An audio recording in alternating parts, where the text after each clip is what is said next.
এক বছর আগে স্বৈরাচারী হাসিনাকে আমরা লড়াইয়ের মাধ্যমে তাড়িয়েছিলাম, সেই দিনটা আজকে উপভোগ করতে এসেছি। আসলে এখানে আমাদের আক্ষেপের জায়গা প্রচুর থাকে।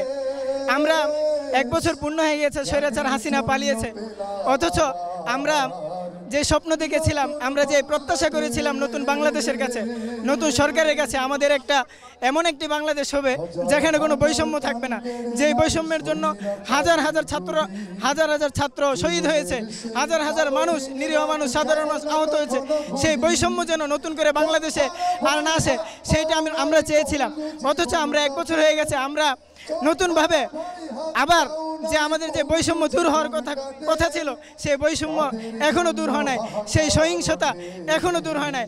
আমরা পত্রপত্রিকায়, আমরা রাস্তাঘাটে চলতে ফিরতে সেই পূর্বের স্বৈরাচারী হাসিনা যেভাবে মানুষের প্রতি অত্যাচার চালিয়েছিল, নির্যাতন চালিয়েছিল, এখন আমরা নতুন করে আমরা যেন আমাদের যে অভ্যুত্থান হয়েছে আমরা সেটা উপলব্ধি করতে পারি না পথেঘাটে যখন চলি। নতুন যে সরকার গঠিত হয়েছে তার অনেক সাফল্য আছে, তারপর অনেক ব্যর্থতা আছে, বিশেষ করে আইনি যে ব্যর্থতা। আমাদের বোনরা রাস্তায় রাস্তায় নির্যাতিত হচ্ছে, আমাদের রাস্তাঘাটে চাঁদাবাজি হচ্ছে। এই নতুন সরকার সেই চাঁদাবাজি ঠেকাতে পারছে না, ধর্ষকদের বিচার করতে পারছে না।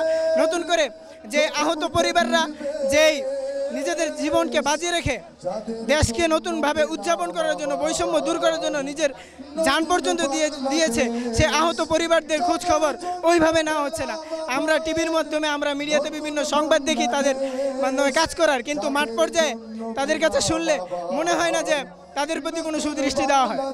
তো আমরা চাইবো এমন একটি বাংলাদেশ, যে নতুন সরকার আসছে, ডক্টর ইউনূস সাহেবের কাছে আমাদের আবেদন থাকবে, আমরা অন্তত এত বছর 16 বছর আমরা কথা বলতে পারছি না, আমরা রাস্তাঘাটে নিরাপদভাবে চলতে পারছি না, অন্তত যে নতুন সরকার গঠিত হয়েছে আমাদের জন্য একটা নিরাপত্তার জীবন যেন অন্তত আমাদেরকে তিনি দিতে পারেন, সেই প্রত্যাশা ওনার কাছে থাকবে।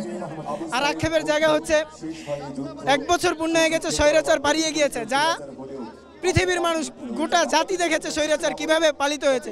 36 দিনে ছাত্রদের লড়াই সংগ্রামের কারণে স্বৈরাচার পালিয়েছে।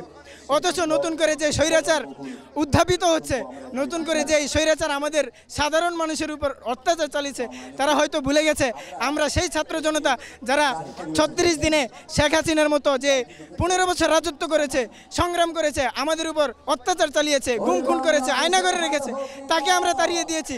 আর নতুন করে যারা নতুন বাংলাদেশের মধ্যে স্বৈরাচারী হতে যাবে তাদের বিরুদ্ধে আমরা প্রয়োজনে সকল ছাত্র আমরা মরে যাই নাই।